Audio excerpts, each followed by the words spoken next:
దేవుడు ఏమంటాడంటే పరిశుద్ధ గ్రంథమైన బైబిల్లో భక్తులు చెప్తారు 365 సార్లు భయపడకుడి భయపడకుడి అనే మాట ఉంది.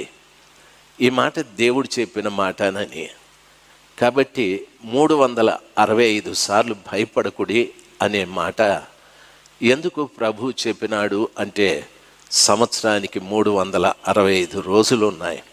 ప్రతిరోజు కూడా దేవుడు మనతో అనే మాట, భయపడకుడి, నేనే దేవుడను, నేను మీకు తోడై ఉన్నాను.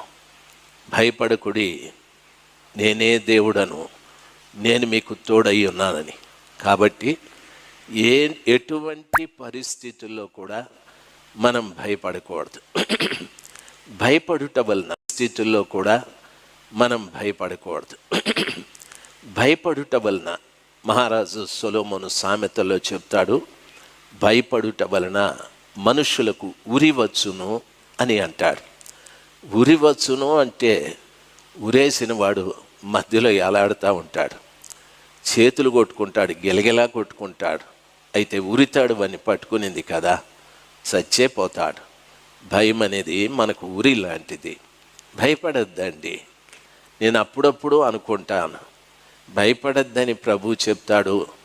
చాలామంది భక్తులు కూడా భయపడద్దని చెప్తాడు. నేను భయపడేదాని వల్ల ఒరిగేదేముంది?